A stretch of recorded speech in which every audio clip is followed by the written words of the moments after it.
Hi listeners, Jason here. Well, it's that time of year again where the team breaks for Christmas holidays.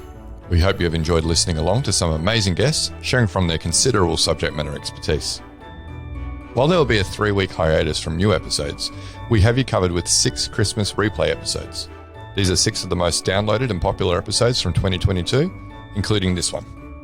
If you haven't heard this episode yet, you're in for a treat. If you have already, it's probably worth a re-listen. Now, while I've got your attention, I'll be delivering a series of in-person workshops in London, Brisbane, Sydney and Melbourne in January and February. These sessions will help you to incorporate psychological health and safety into a holistic approach to workplace mental health that prevents harm, promotes flourishing, and responds to ill health. That's it for announcements. Now on to this special Christmas replay episode. From Flourish DX, this is the Psych Health and Safety Podcast. With workplace mental health becoming a safety prerogative, this is the source of information on psychological injury prevention and health promotion. Hi, and welcome to the Psych Health and Safety Podcast. My name is Jason Benshee, and I'm one of the hosts of the show. The aim of the podcast is to rapidly increase the knowledge and application of psychological health and safety in workplaces worldwide. To help with this, we have regular guests from around the world who are leading the way in this important area. But before I introduce our guest and topic for today, allow me to introduce my co-host, Joelle Mitchell. How are you today, Joelle? I'm well, Jason. I'm happy to report that there is still no chaos in my personal life. What? Yeah. We're almost 2 months in. I know. I am about to turn 40, so that's a big. Yeah, actually, by the time birthday. This episode comes out, I will be 40. You'll be 40. Yeah. Wow. So look out for all the well wishes over LinkedIn.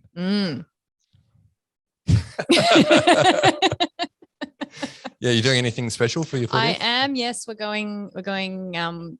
Normally we'd probably do like an international holiday, but that's not possible at the moment. So we're just going to go down to Yallingup and have a long weekend down there at the beach.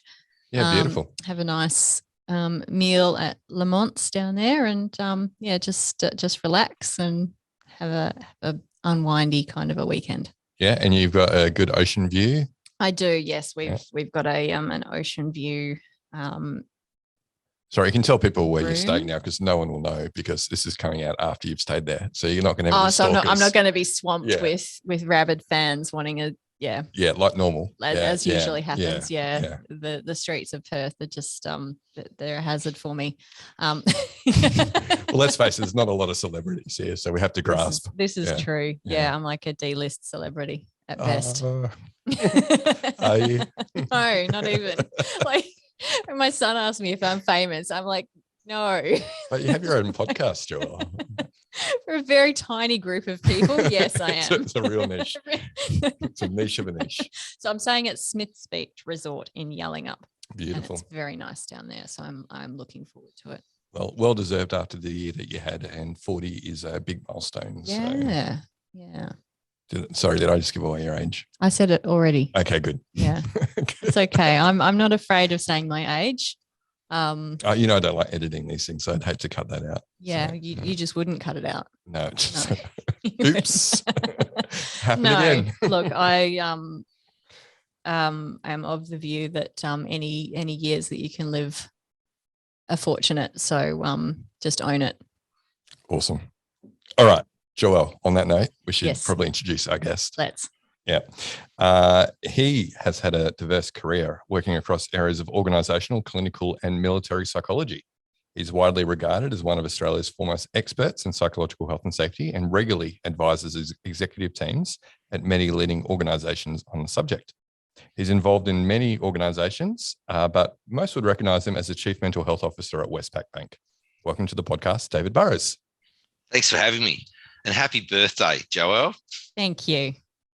If it's any consolation, I'm 50 in a few weeks and I'm planning my 50th as well. Are you going to have a nice beach weekend?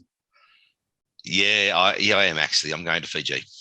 Oh, that's nicer than my beach weekend. Well, he can go international. Just casually going to Fiji. We are a bit of a beach bum, aren't you, Dave? I am. Yeah, absolutely. Yeah, well, we're really glad for you, mate, that you can travel outside of your state borders and internationally. Okay, let's not go there, hey? Jason's a little bit bitter about some things that have happened recently, but we won't go down that rabbit hole. Won't. Yeah, understandable. Over to you, Joelle. So, Dave, tell us about your favourite podcasts. Oh, favourite podcast. Oh, it's probably been said by a heap of other people, but the Adam Grant Work-Life one, the How to Make Work Not Suck. I think that's great. The Daily Stoic is another one that I really like to listen to. Or back when I was commuting, I used to listen to a fair bit. I found that quite entertaining. I like some of the old philosophers and things, so that's something that I've always found fairly interesting. But other than that, I don't do too many. Yeah, we were just talking about the other day. You'll have to get Adam Grant on. We actually work for a US organization where he's on the board. So we might have to try and leverage that to get him on. He would be a pretty big get. Yeah, Adam Grant, if you're listening, hit us up. If we can't get Maureen Dollard on, I don't think we're going to be able to get Adam Grant, but we'll keep trying. Give it a go, but I want a front row seat. I've got some questions to ask him if you get him on. Okay. All right. We'll do a panel, Dave. You can come on. Right. So tell us about your professional career. The dog's breakfast. My professional career. Full start at uni early on, studying psychology. Went out into the construction space, had a workplace injury, went back to uni and studied again, but I did it with a little bit more diligence second time round. Finished up at ANU and loved psychology, didn't know what to do. So I did a triple internship. I did an internship with a forensic firm, an internship with the marvellous Dr. Julie West, the organisational psychologist, and I did an internship from a clinical perspective at the Canberra Hospital. Finished the clinical one, finished the org one, ditched the forensic one after about 3 months because it just looked good on the brochure, but just did not fit me. That's what sort of pricked my interest around the interaction of the individual in the workplace by sort of marrying the org and the clean side of things. Then what did I do? I worked way too hard for a while in Canberra, then did a sea change up to Thirroul, just south of Sydney, and ended up working in the medico-legal space for a few years. And that was interesting. And I was really looking at investigating psychological injuries. And I think there was about 250 that I was involved with where we were looking at basically who was at fault. And it was lucrative, it was interesting, and I'm a systems thinker, so I like looking at all the different things that were actually going wrong and what contributed to it. But I actually found it really unpalatable because you were focusing on who's at fault rather than fixing the issues that went wrong. And I was looking at that and I was like, this is a story told 1,000 times. If the leader just had the capability, if the work was designed well, if the organisation understood the psychosocial risks, if people were empowered to speak up, there's a whole lot of suffering and angst that just could have been completely avoided. So I looked at that and I thought, it just didn't really feel ethical to me to be making money out of that side of things and not moving upstream to preventing issues before they arise.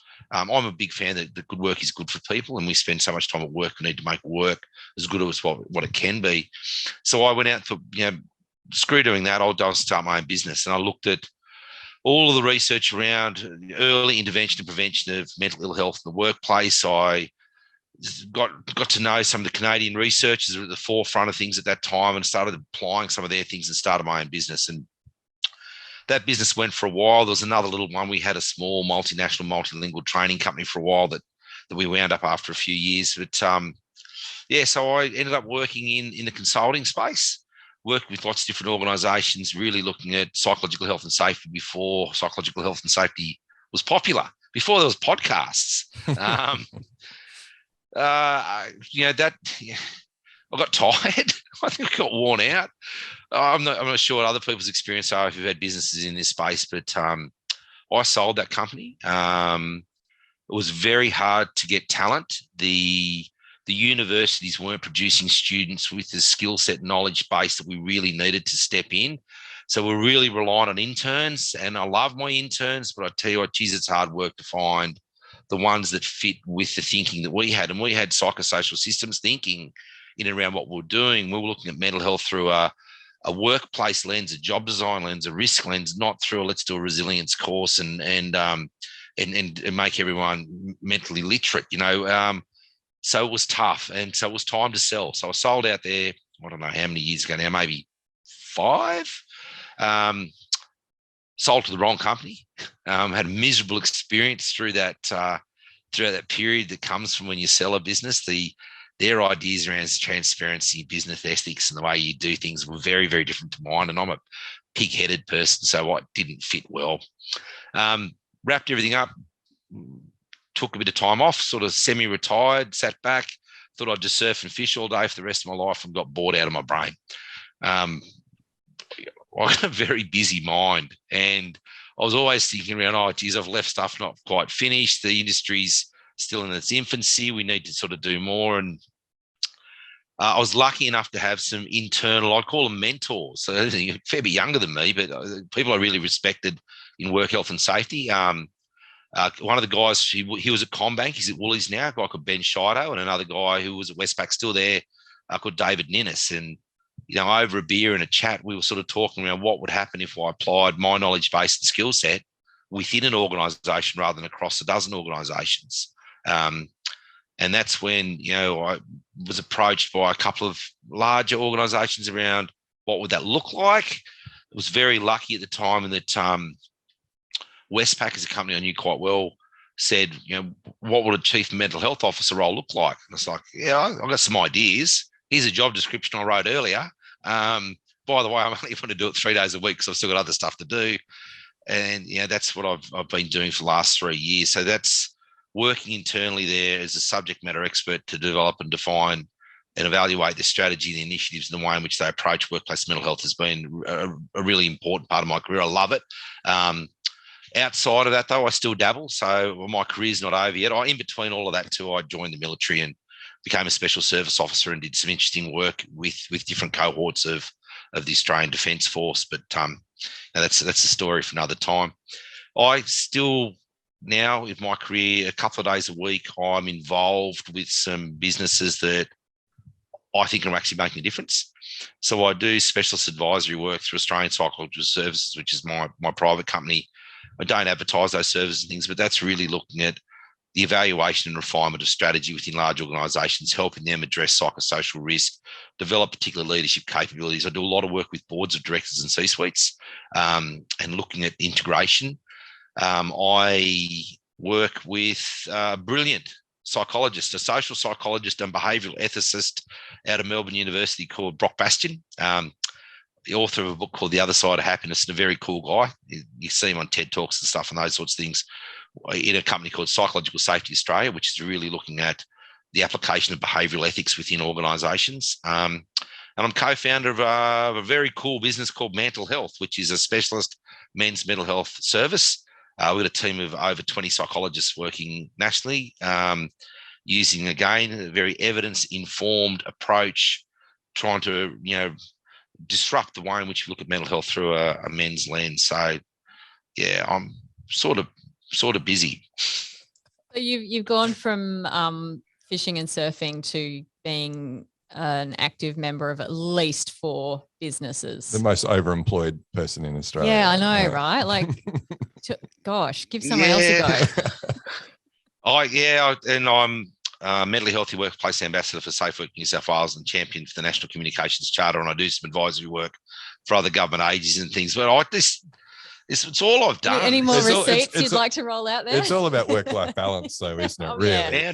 Boundaries. Absolutely. Look, if I pan down, you'll see 4 fishing rods on the floor. You'll see my Friday afternoon. Absolutely, my diary is just completely clear to go game fishing. I am a master of work-life boundaries and the discipline for that.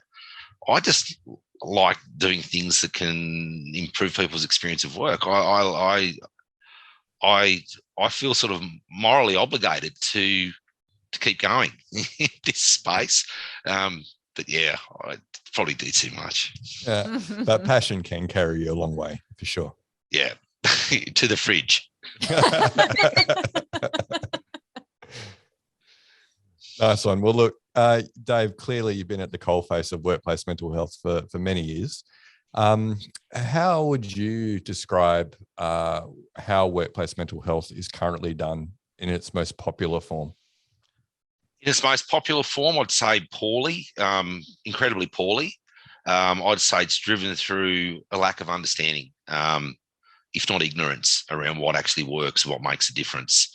I do think we're at a tipping point, and I think that in the last few years in particular, I'm seeing the story around workplace mental health changing, and I'm happy to explore that afterwards. But in its most popular form, I don't think what we're doing is effective. And I would challenge anybody to show me a metric to say that what most people are doing is making a difference. If we looked at physical health and safety, saving lives, preventing death, preventing injuries and illness and those sorts of things, I think there's a pretty good track record of them making a difference there. But if you look at the return on investment for the amount of money that's sunk into workplace mental health around what those outcomes look like, the cost and complexity of psych injury claims keeps going up, the grievances go up. What we've been doing for so long is not working. It hasn't worked, and yet people are still throwing good money after bad into things that just simply don't have the evidence backing to support them. I think by and large, so many organisations are still focused on the notion that workplace mental health is around fixing people rather than fixing their workplace. And I think that's a huge issue. By virtue of being human, we're all vulnerable at different points in time. If we can design work in a way that is good for people, with the amount of time we spend at work, that can be a protective factor for people's mental health and well-being. Except I think that most of the focus is a deficit focus, individual focus, and there's just not enough attention or sophistication in and around. We look at psychosocial risk, job design, workplace culture, and those sorts of factors. We're 20 years behind where we need to be. Yeah, we had Don McCreary on from Canada towards the end of, or I think it was actually the last episode of last year, and he was engaged by Movember to research, what is actually working in workplace mental health, and he came back after a pretty lengthy review and said, well, nothing. Yeah, he's right. I love Don. Don's one of the very few people who calls it how he sees it, and I think this is a challenge we've got in our sector is, to what extent are people going to be brave? Are they going to be a courageous voice that tells the truth around these things? And I think there's not much of that. I mean, I know that for many years, I've painted a pretty big target on my back for some of the things that I've said, but I like to think that if I'm wrong, I'm open to being wrong, but show me the evidence that tells me that. Help me understand what we're doing in these different spaces around some of those what I think archaic models, the tertiary-based stuff, the stuff that's focused on just resilience or mental illness awareness or trying to shoehorn a community model into a workplace setting. I'm happy to be wrong if someone can show me how those things are improving people's experience of work, psychosocial climate, reducing the cost, severity, duration, frequency of psychological injuries, reducing secondary, psychosocial ergonomic issues. But I haven't seen that data. The only data I tend to see in that space is produced by the providers who are selling the services. Yep. Yeah. So you see that, or you see the lag data through, groups like Safe Work Australia and compensation statistics. And, if all of the interventions that we're using were effective, you'd probably expect to see a trend down in psychological injury claims. But as you mentioned earlier, the trend is up and they're becoming more complex and lengthier as well.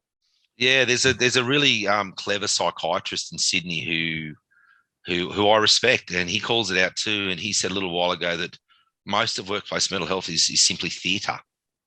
And I think that's actually right. It's around entertainment. It's around pulling a heartstring. It's around the anecdotal fallacy. So it felt good. People had a good experience. Therefore, it must be good and it must be making a difference. And it's like, well, no, that's why it's called the anecdotal fallacy. But I think that is what dominates so much of that space at the moment. And I think that's where there's vast room for improvement.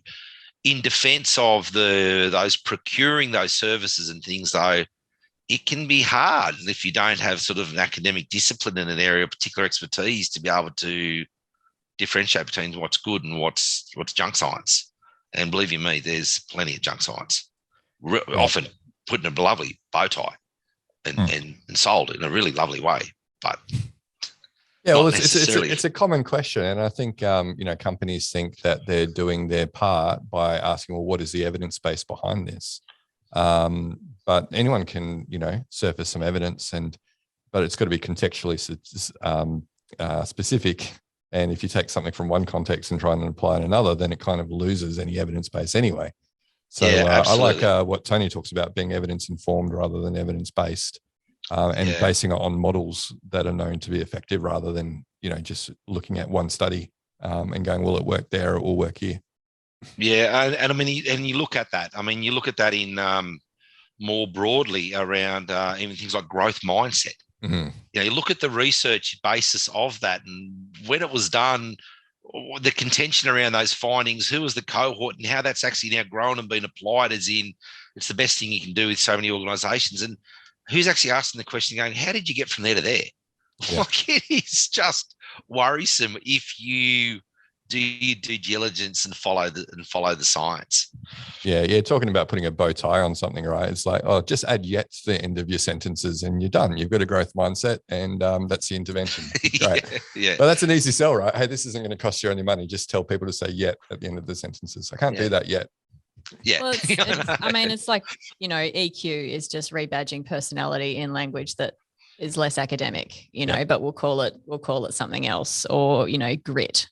That's, conscientiousness rebranded. Like, it's, what can we sell to the C-suite that's not as academically. And I think that is a big problem, isn't it? I mean, there is a big appetite to consume services in this space. And I think we've got a responsibility to help people consume the right ones. Because, I advise a number of really big organisations. I actually did the maths the other day about the number of people impacted by the advice that I'm giving. And it's like, I better really make sure I get this right, because it's a pretty big number. But, really looking at, is this likely to work? What is the basis that sits behind these things? Does it actually make sense? Is it practical? Is it sustainable? There are lots of questions there that just don't seem to be being asked around a lot of the things that are being pushed across the desk, being sold to people. Yeah. So let's list off the popular things, right? So if you talk about workplace mental health, you've got EAP is probably the most common provision. So counselling, mental health first aid is very popular, particularly here in Australia. You've got, you talked about, telling stories. So you've got people sharing lived experiences. You've got lunch and learns. You've got, maybe even fruit bowls and yoga being rebadged as now this is a mental health intervention, right? Resilience training. What's wrong with that approach, Dave? And what should be done maybe, or thought about a bit differently? So all of those things may have a place, is what I'll say, is that I'm not a fan of any of them, but they all may have a place depending on the way a strategy is structured. So if a workplace has got a strategy where they maybe occupy 1 or 2% of the organisational spend from psychological health and safety, and they're looking at where they fit as far as primary, secondary or tertiary, they might be okay. But the problem we've got with these things is they dominate the workplace environment. Organisations invest in those things, and there's no budget left. There's no infinite budget across any of these organisations to keep doing stuff. So none of those things that you mentioned actually address the organisational barriers to mental health and wellbeing. They are focused on the individual. They're focused on the symptom. They're not focused on the cause. They put the responsibility down to the individual. They're not looking at the psychosocial factors of the environmental determinants that influence people's experience of work and therefore the mental health outcomes. I like the idea that everyone in an organisation knows how to support someone in crisis. I like the idea that people have got capability when it comes to addressing suicidal ideation. I also think that you can't do a 2-day course and actually be considered an authority when it comes to workplace mental health. I've been doing this for 20 years. I've still got go-to people that I hit up every week, and I've still got to do so much research each week just to try to stay keeping up with what's actually going on. And yet, so I think a lot of what happens in this space with a lot of the illness-based education is that not only that it doesn't address an organisational barrier, is people confuse the fact that it's interesting. We all want to know what's going on. It's an interesting topic. They confuse that with efficacy, that it's actually going to make a difference. And it doesn't necessarily do that. I think we can learn a lot from lived experience. But I think to learn a lot from lived experience, we need to understand a couple of things. One is that everybody's lived experience of mental ill health is different.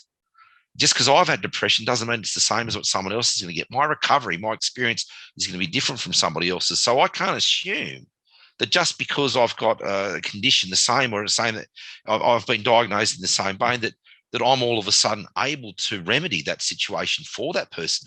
I may be able to have empathy, but it doesn't necessarily give me the skill set or capability or the authority to sort of look at how do I solve that problem for that person or for everyone who may experience a different level of mental ill health. If we were to look at lived experience through what were the organizational barriers that impacted your mental health or the things that helped you when you were vulnerable, if we were to look at that from a causation, and contributing factor perspective, that's a really powerful way to look at mental ill health and the influence of the workplace from the user experience of that. But I'm not seeing that done so much. What I see so much in the lived experience space is people telling a heartfelt story, people pulling on emotion rather than evidence. Storytelling is powerful. I'm not saying don't do that. I'm just saying we've got to be careful around how that is used. I see so many people now use that for the catalyst to launch a business. Speakers, I had this, therefore I can now tell all the executives what to do. And what you need to focus on straight away is gut health. Like, for goodness sake, if these sorts, this is dangerous. People assume positive intention from these types of programs, when in fact, at best, they can be benign. A lot of the times they may do harm. When you take away resources from the people who are most vulnerable by investing in the things that simply don't work, that's not good business. So I really think there's a lot we can learn from these sorts of things, but they need to be put into context, in the workplace context, and where do they fit on your workplace strategy? Is your strategy mental illness strategy or mental health strategy? Who's doing these sessions? Are they an allied health professionals? What is their qualification? Should they even be talking to people in this space? And I think that worries me as well. If I do a 2-day course to learn how to service my motorcycle on the weekend, I can't hang up a shingle the following weekend and start calling myself an automotive engineer specialising in two-wheel vehicles. And yet this is what seems to be happening. I look at a lot of the posts and things on LinkedIn around people who might have done a couple of day course or whatnot, calling themselves now an expert in workplace mental health, or claiming that because they've done this course, they're now an authority and able to speak on behalf of others. And I just cringe and think, at the end of the day, there's vulnerable people. And if we're not doing the right thing by people who might be vulnerable, we're not, that's not ethical behavior. And I think that the notion of ethicality is something, I believe it's been touched on in one of your podcasts before, is one of those issues I've got around the resilience training. It's just like, oh, geez, we're overworking people. The job demands are too high. The jobs are designed poorly. We haven't thought about hybrid work. Better do a resilience course. It's just, it's putting a Band-Aid on a tumor, and it's making an individual responsible for a workplace factor. And that's my gripe around those things, is that in context, some of them have their place. Some of them we should just discard. But there's finite resources within organisations. Let's make sure those resources are used to maximise their impact.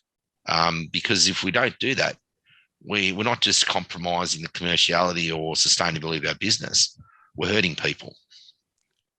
Dave, that was really, really well articulated. I think it comes down, though, really, as you say, if you've got infinite time, infinite resources within a workplace, fine, do everything, right? Like, sure, go for it. But no company does. That's the commercial reality. So and it's actually more simple. Yeah. So what's going to get you best bang for buck? Well, think about things systemically. I mean, it is your only obligation as an employer to actually consider the work environment, not individuals and their mental illness. So go upstream, deal with things systemically. And then if you've got money left over, there's heaps of other things you could spend your money on. Yep. But that's harder, Jason. No, like Dave said, it's actually easier.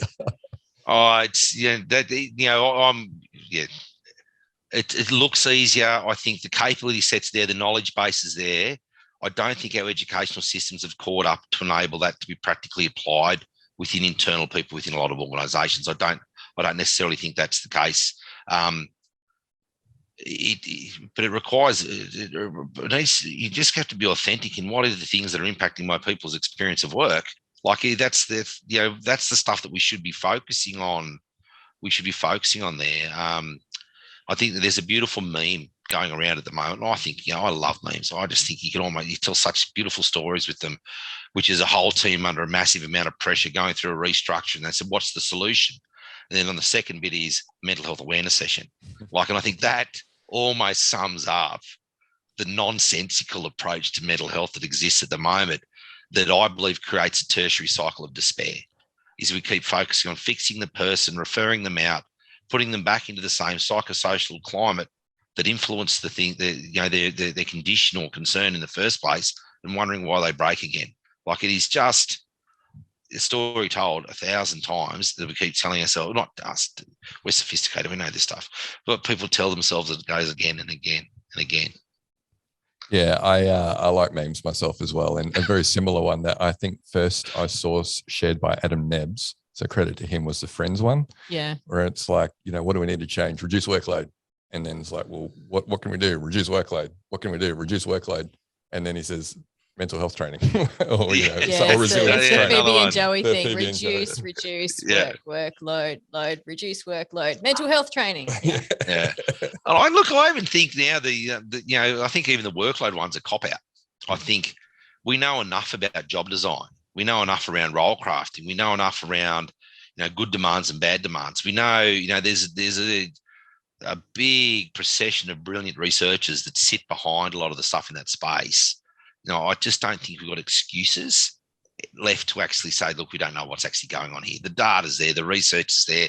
It has been for years. It's just been ignored by, the cynic in me says the monetization of madness, which is if we can just sell these widgets and products and things and these services that pull an emotional cord, then we've discharged our responsibilities to our people. Doesn't cut it. But I hear you. Like, there's a competency gap, and we've definitely seen that as well. This stuff's pretty straightforward for us and yourself. There is a competency gap, but you'd think if a company is going to spend a bunch of money putting employees on a training course on mental health for 2 days, why not focus on psychosocial risk management and work design rather than mental health first aid and expect them to be almost like a psychologist, as you say? Yeah, after 2 days training. I know, and the misuse of some of these things too is profound. I know a very large corporate a little while ago who did a downsizing restructuring. So they sacked a whole heap of people. So what they did is they put all those people in the room, and then they told all the mental health first aiders, can you come and wait outside? And it was like, and they were celebrating the fact that they were able to use the mental health first aiders in that scenario when they just had a whole lot of people lost their job. Now, my goodness. What part of mental health first aid, and from a community program, I think it's bloody brilliant, right? So I'm not just canning on mental health first aid. I've done it. I think it saves life in a community setting. I think you can get some great capabilities from that. But at what point does mental health first aid teach people around the dislocation from the psychological health benefits of work and the sense of loss associated with, being impacted by restructuring, survivor guilt for those that are left behind, conservation of resources theory, and the thing. Why do we use these sort of blunt instruments for these sorts of things? It's just confusing. I get dumbfounded by some of the ways in which these things are applied. And then what were the knock-on effects for those first aiders as well? Like, good Lord. Yeah.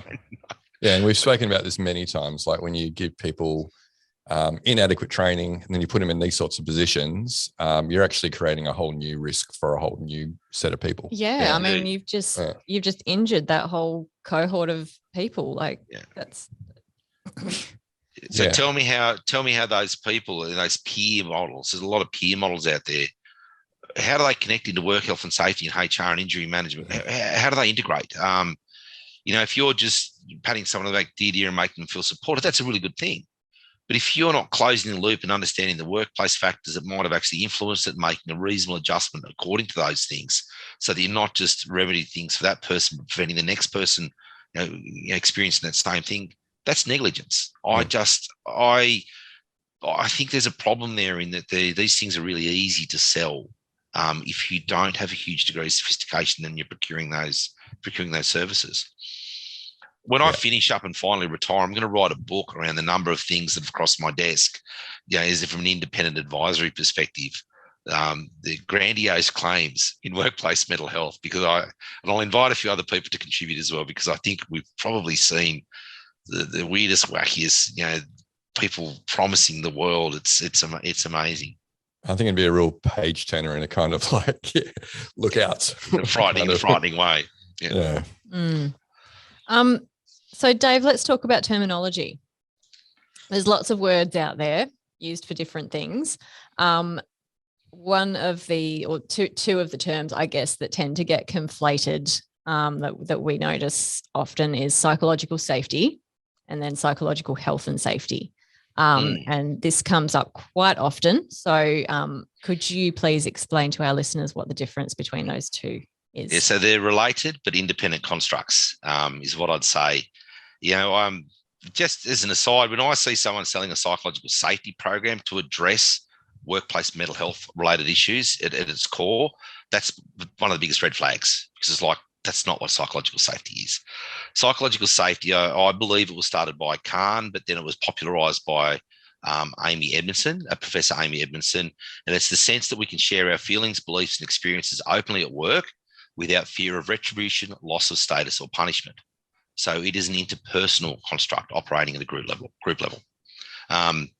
It's a powerful thing. It's a very useful, worthwhile thing all on its own. But psychological health and safety for me relates to that element of workplace health and safety, looking at psychosocial factors and the impact on psychological health, as well as psychosocial ergonomics, how stress can impact slips, trips, and falls, and those sorts of things as well.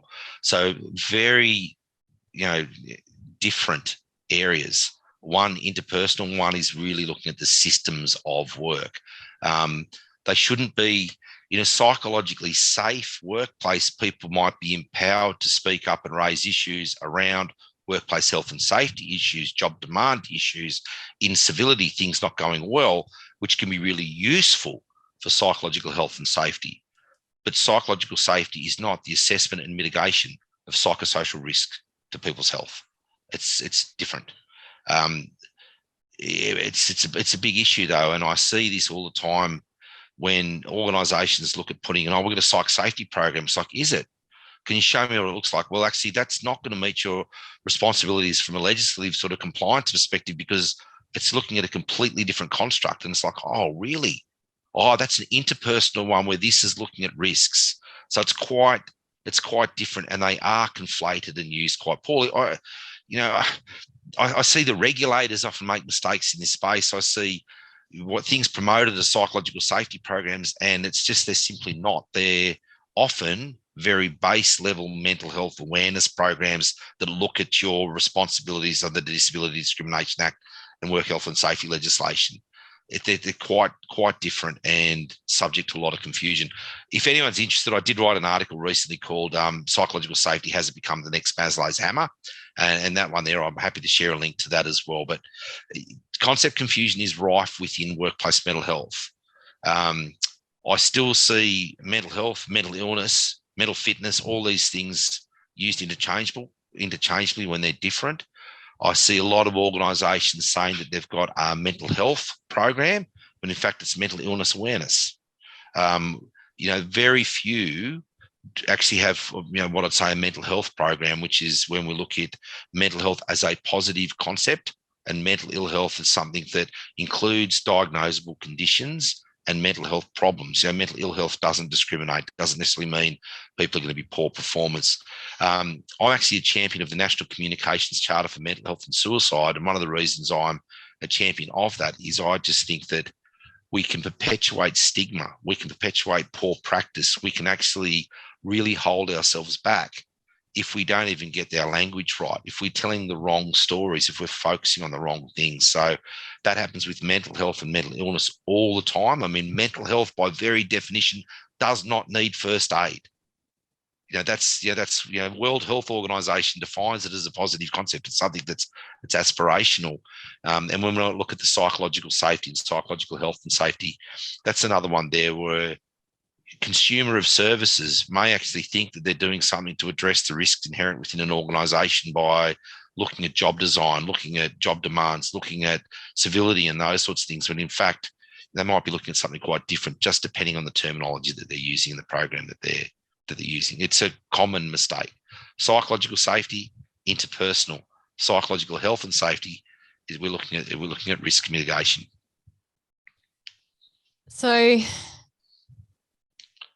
is there anything that we can do to fix this, or is this just going to be a constant issue of correcting people whenever we come across them misusing language?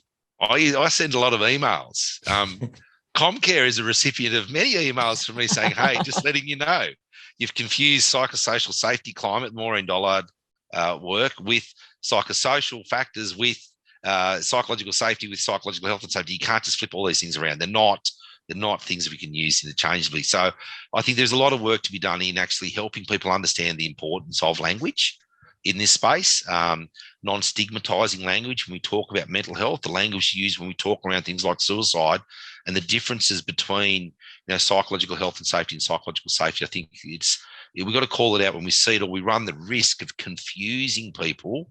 And at the end of the day, there's a whole lot of work health and safety practitioners and HR practitioners out there going, I just don't know what to do now already. What's this new thing that's coming up? Yeah. Now, it's a constant battle. And I have called out some regulators, particularly when they're recruiting for psychological safety inspectors. And I'm like, really? How do you inspect psychological safety? You've got to go in there and just make sure people are raising issues appropriately. I mean, that research is brilliant. The psychological safety research, if you look at the impact of psychological safety within operating teams and within aircraft and those, there's a lot to learn in that space. And I'd encourage people to have a really good look at that. It's worth looking at and exploring as a discipline on its own. But I'm not sure how you're supposed to be an inspector looking at those sorts of things. I know. So I did call it out and they did fix it. So that was good of them. Question, because look, you're really a rare breed, I got to say, Dave, in a lot of respects, but you worked in consultancy for many years. And obviously you still provide independent advice to, many Australian companies. But you're also an internal psych health and safety subject matter expert. So you would be looking at, and you said before you could easily write a book on all the providers who've, written and I guess marketed their services to you. So how do you find a good provider, and what are some of the things that our listeners should look out for if they're an internal role and they're looking to engage an external provider to assist them? It's a really good question, and I'm lucky. It's one of the roles that I fulfill across a number of organisations is helping them choose providers, is helping them look at their strategy and helping them understand what's going to work and what's not going to work. The first thing I would look at is what are the claims that they're actually making? Is it 15-time return on investment? Is it the NASA-based psychodrama thing that enabled astronauts to work or walk on the moon? I mean, these are actually legitimate things that have come across my desk more than one occasion. So what are they selling and what are they doing, I think is one thing. Are they claiming to be evidence-based? And if they're saying that they're evidence-based, ask for the evidence. I did this the other day with someone who I was helping an organisation procure some services, and they were saying, you need to use this psychosocial risk platform, our platform, because it's really evidence-based. I said, can you show me the evidence? Oh, no, it's proprietary. We can't do that. Well, can you show me the peer review stuff? Well, we can't do that. Can you show me at least the theoretical frameworks that you based it on? No, that's all part of our IP. And it's like, well, if you're going to make a claim that something is evidence-based, where is the evidence for that? And there's a big difference between evidence-based and evidence-informed and those sorts of things as well. I'd ask, where does it fit in to your broader strategy? So is it an awareness activity that's likely to be what we'd call high visibility, low impact? Is it a speaker which is going to be great for a bit of rah-rah, but then nothing else that comes off the back of those things? Is it something that's going to influence psychosocial climate? So will it change some of those metrics that can be indicators of the psychological health of your organisation? Your leave data, your engagement data, your psychological safety data, your injury rates, your severity of psych claims. Is it going to move the needle on those sorts of things, your retention? And if it's not doing that, what is it actually doing? I'd ask them to look at what you're doing in the context of primary, secondary, and tertiary factors that I'm confident this audience knows what they are. But if we can look at, what is the balance of programs or initiatives that you're doing now? Is it more of the tertiary stuff? If it is, junk it. We should be doing that's where we should be having the least attention. Is it early intervention? Yes, that's really great to be investing in. Or is it preventative? That's really where we get our bang for the buck. But what we want to make sure is that if we're procuring services, that it fits our need and we've got a balanced approach across primary, secondary, and tertiary with the sorts of initiatives that we're doing. Sadly, I don't think that happens too often, though, because I think what happens more often than not is who else is doing it? Was it popular? Did we get good feedback in and around it?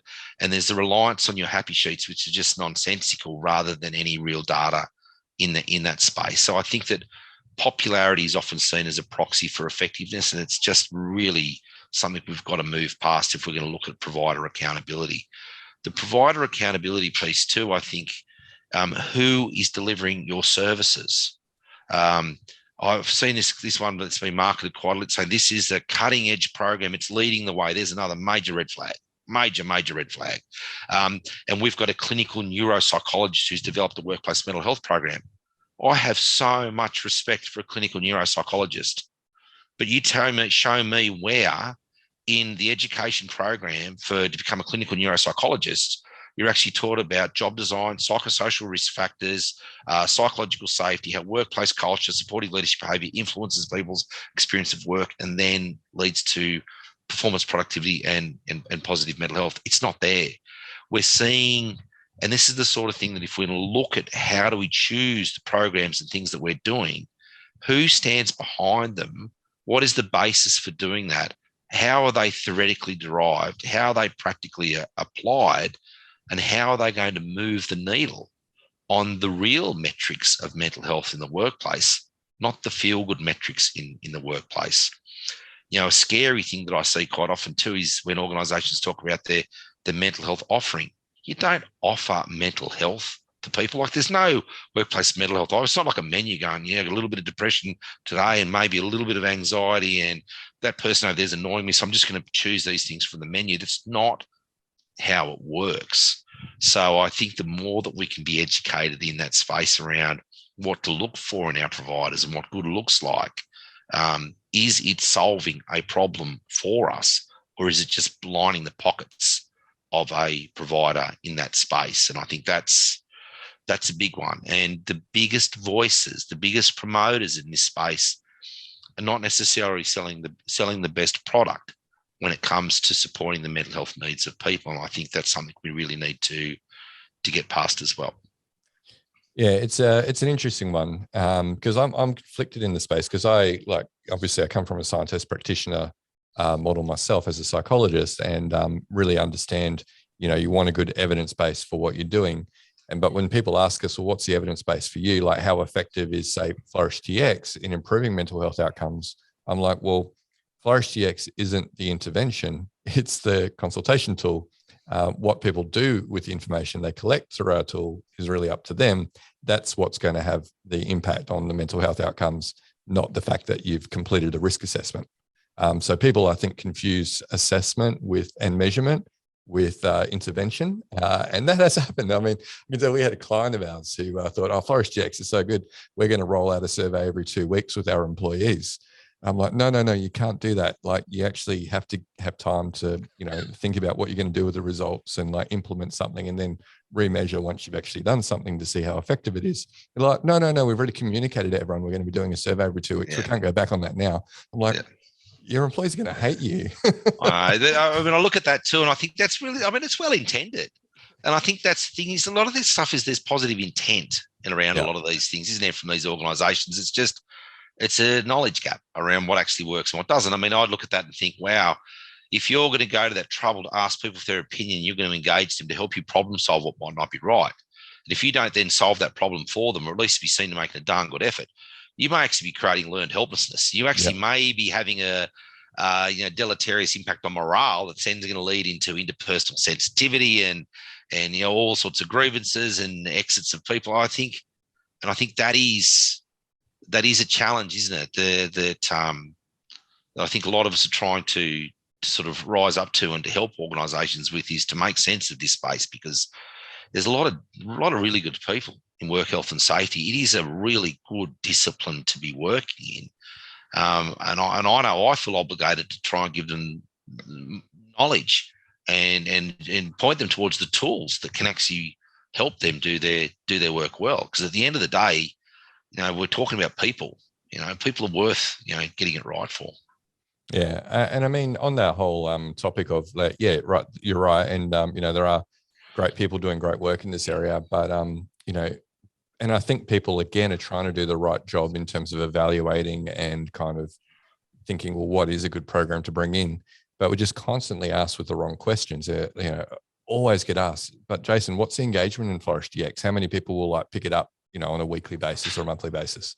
Yeah. I'm like, it's not an engagement thing. Like, how often are you pushing a survey and consulting with staff on psych hazards? That's how much you expect people to use the platform. But in defense of the consumer, they're used to being told that, hey, you've had a bump in your EAP utilization, you're doing really well. Like, really? Was the bump in utilization because the workplace got worse? People are more stressed? Or was the bump in utilization because you just did some marketing? It's a classic sort of, flawed measurement tool, isn't it? But that's what gets seen as the sort of as the valid metric. That's really not a valid metric. Participation rates. We had 86% of our people participate in Are You OK Day. The 20 people who are experiencing mental ill health or panicking about being asked about their well-being that day didn't join in. But you look at those sorts of things and you think, well, at what point did participation become a valid metric for whether something was efficacious or not? And I think this is the measurement of is a big issue. I see some of the biggest programs at the moment being promoted and picked up across Australia. We're saying, based off the marketing, that 4.5 out of 5 people would recommend this course to others. Like, at what point did that become real? Like, how can we be blinded by a metric like that? It tells us nothing. Yeah, 4.5 out of 5 people who took the time to complete this feedback survey because they liked the course so much had a positive experience. They may have had a positive experience because they learned capabilities to improve their own and others' mental health, the psychosocial factors that influence, and they put on a good afternoon tea. But I just think this is where we need to get more. We need to get better at measurement. We need to get better at the analysis, the root cause stuff. We need to get better at monitoring.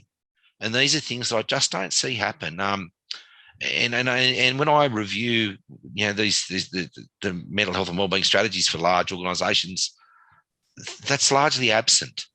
What I see is the high visibility, low impact. I actually saw one the other day that was looking at the integrated framework, which I'm sure you're familiar with, the Martin LaMontagne one, and they're promoting the positive was literally fruit bowls and yoga. That's how they define the promoting the positive aspect of their workplace mental health strategy. And this was a big employer. And I think, wow, this is one of those ones there where we need to help them understand, the application of some of these brilliant theories and frameworks and things that are out there, because there's a lot of them there.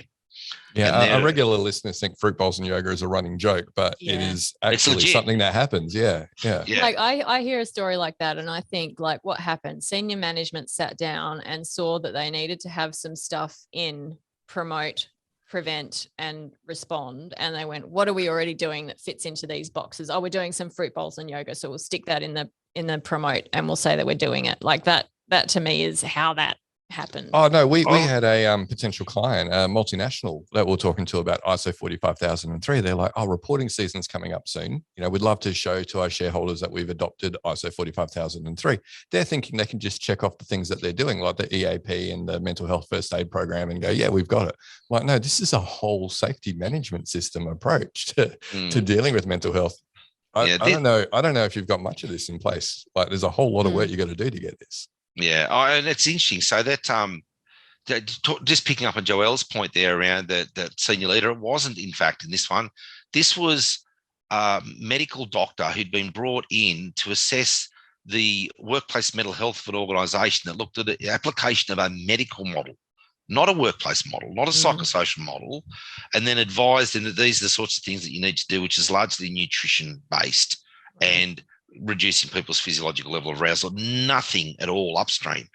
And the person procuring these services, who's got this very eloquent, very highly educated provider in front of them, is going to listen. And I think this is one of those things that how are we, and I think this sort of podcast does that in a unique way. And I think it's something we've been missing for a very long time, is it helps our profession as a whole understand what does good look like. We might not have all of the answers, but if we can point people around where to look, and if you're not looking at Backer, if you're not looking at Parker, if you're not looking at Martin, if you're not looking at Bryner, if you're not looking at these guys, you're not looking at Bastian from an academic perspective, I think you're looking in the wrong spot.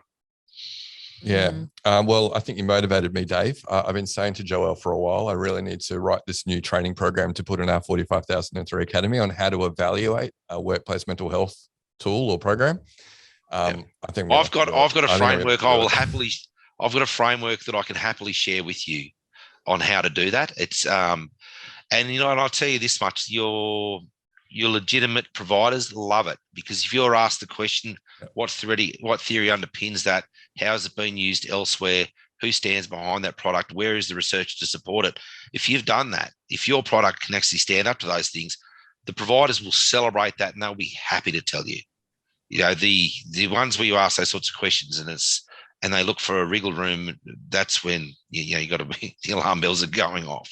Yeah, no, definitely something that, because Joel and I've spoken about it, and we've spoken about how we incorporate the integrated model into that evaluation. So like you were saying, if a company was to assess what are we doing currently and what does this solution or program help me solve, they'll be able to go, well, we're doubling up on something that we're already doing heaps in, like the tertiary area, for example. No, but this helps us in the prevent area where we're not doing anything. Well, that's probably going to be of value to us, right? Yeah, so. and I think that asking those questions and helping people do those sorts of assessments themselves, there's a real value in that. Maximizing what they've got there already, there's value in that. Talking to an EAP about, can we change the way that we report so that we can understand the upstream factors or the duration until people felt comfortable coming in and seeking support. Yeah, there's value in doing those sorts of things. Looking at, even maximizing EAP, is our current provider or system working well for the needs of men and women and diverse genders in our workforce? That's another one that's worth asking the question, because I've seen a lot of these programs lately, a lot of EAP providers and things where men, for example, just don't appear in the stats. They're just not using those services, and I think there's lots of reasons for that as well. That if we can fine tune what we've got already, we can probably start to make a much more of a difference. So you've talked about competence a little bit, and I guess it's it's an issue that we talk about quite often on the podcast as well. And the issue of you don't really have somebody coming out of a university degree with a full set of competencies that they would need to actually be able to work in this area effectively. So, from your perspective and in your experience, what combination of competencies would you look for if you were an employer looking to hire a role to sort of support this function? To support this function, I'd want someone who understood workplace health and safety, understood the psychosocial factors that influence people's experience of work, understood application of things like the job demand control resources, understood, what does a Thrive model look like versus an integrated model, who's able to differentiate between those sorts of things. Someone who's got an understanding of how to evaluate program effectiveness, someone who's got an understanding around whether they can actually have a look at, does this constitute research and evidence-based? So many things that I see at the moment are selectively presented from a research perspective around, we've got 14% positive intention to do something after this workshop. And if someone knows what they're looking at, they go, that just does not make sense at all. So I think that analytical capability from people around how do I actually ask those right questions, as well as having competencies in understanding things like risk assessment, I think are a really important part of that. I'd add that to be really effective internally within an organisation, you need beyond more than just technical skills, because the knowledge base and being able to bring other people on your journey to look at what does good look like is not going to be easy. For a lot of people, sort of internal roles, you're fighting against infrastructure that's been there for 20 years, and you've got to almost convince people around why we need to change the trajectory and the way in which we're looking at things. So I think influencing skills is probably a very practical part of that as well. So I think there's a lot of opportunity for org psychs, for the work health and safety practitioners to really step up and have a positive influence in psychological health and safety, and let go of those medical models and individual and community models that are there at the moment.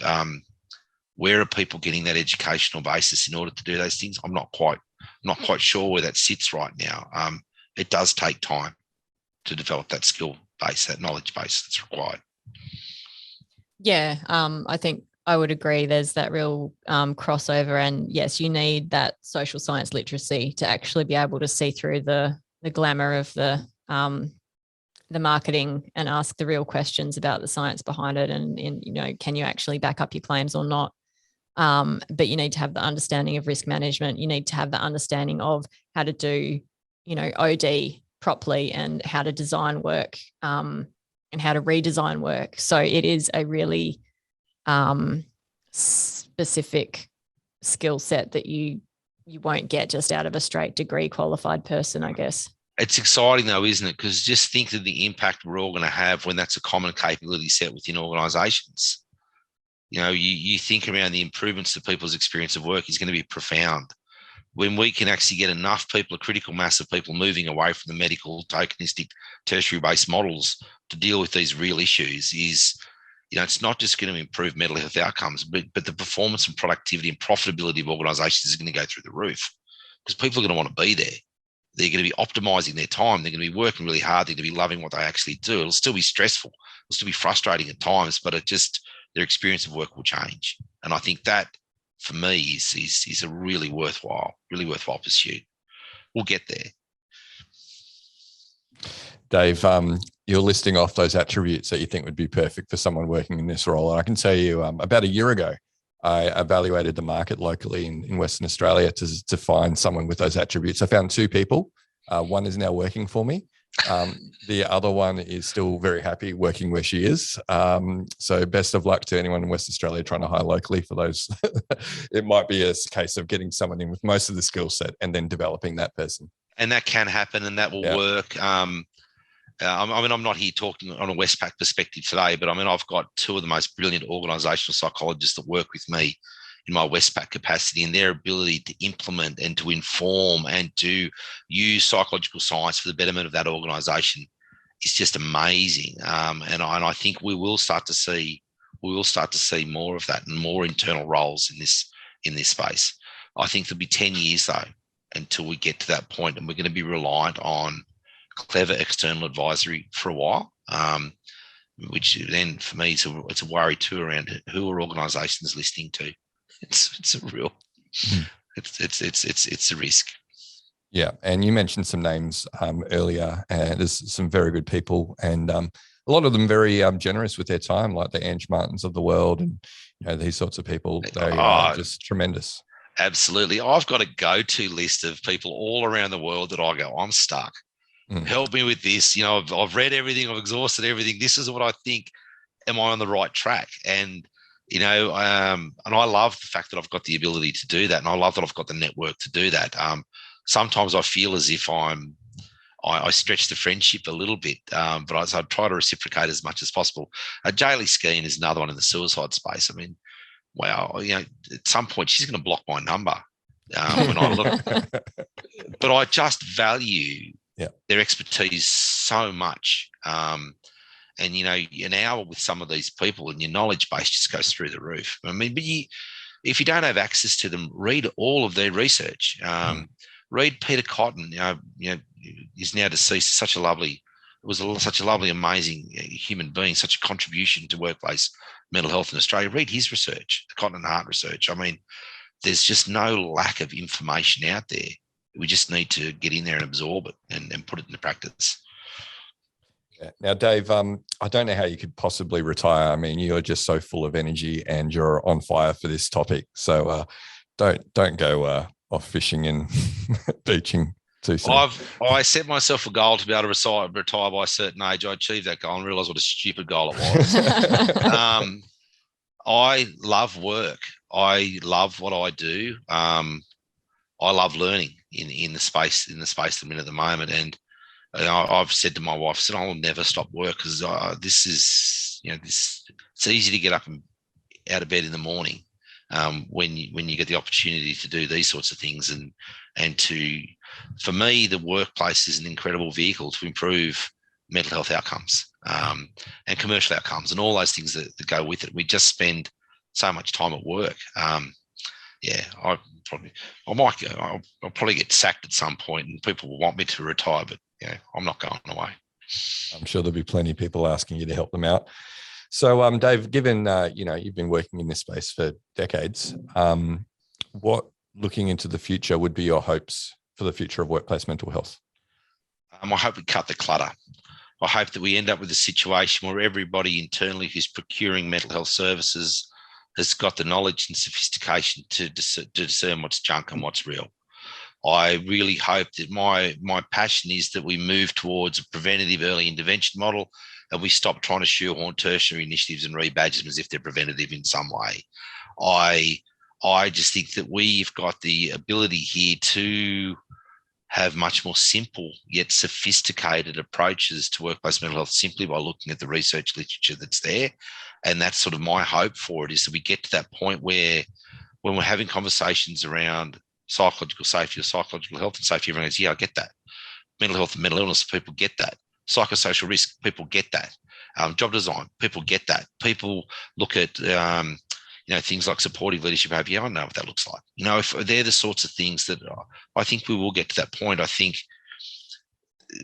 there's a fair bit of work to happen there, and I hope that we can move away from this notion that we just need peer models or community models or just talk to someone rather than the right person, and we're going to solve these issues. And just when I think we're at the tipping point where we're going to move much more to a systems-based and psychosocial-based approach, I see another program, another glossy brochure, another government-funded thing up there going, and I go, we've still got a bit of work to do. But that's my hope, is that we actually end up with evidence-informed practice, and we have a whole lot of people where there's a common knowledge base around what good looks like, not what we're being told by a provider, what good actually looks like.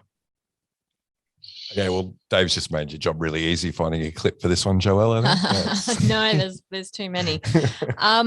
So, Dave, do you have some words of advice for listeners who are maybe thinking about how they can make a move into the psych health and safe area of work?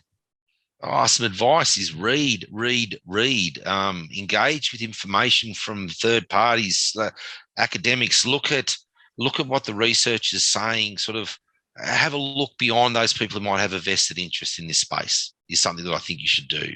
Is if you can understand some of the differences and nuances and models, and why you shouldn't go too complex within an organisation, I think they're the sorts of things that I'd encourage people to really do. I see lots of organisations dabbling where they are going to try and do a little bit of this, a little bit of this, a little bit of this, a little bit of this, and it's completely different theoretical constructs that just don't work when you pull them all together. I think that the more that we can get people understanding the science that sits behind things, and I think, and hopefully being able to articulate that in a way that's better than what I can.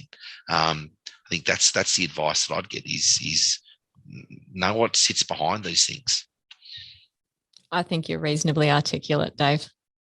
I speak too fast and my tongue gets all tied up. So that's the problem of fast thinking, is the fast talking, and then you stumble over your own tongue. Yeah. But you're clearly someone who's articulated these thoughts many times before, Dave. So I'm a broken bloody record, yes.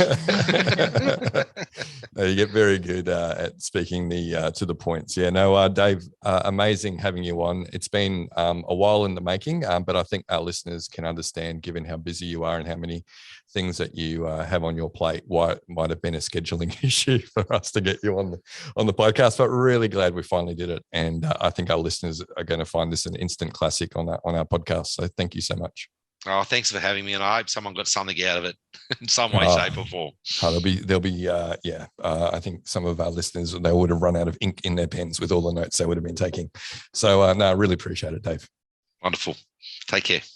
All right. So listeners, that brings us to the end of an excellent episode of the Psych Health and Safety Podcast. Remember, we do video these over Zoom when we have our conversations with our amazing guests, and you can find those videos on the Flourish GX YouTube page. We'll also, and we're going to be very busy this time, pulling up lots of clips and putting them on the Flourish GX LinkedIn page. So for some of the snippets from today, make sure you check that out. And while you're over on LinkedIn, make sure you connect with Joelle and myself if you want to continue the conversation. But thanks a lot, listeners. We'll catch you next episode. You've been listening to the Psych Health and Safety Podcast. To stay up to date with the latest on psychological injury prevention, follow Flourish DX on LinkedIn and subscribe to the Psych Health and Safety Podcast at www.psychealthandsafety.com.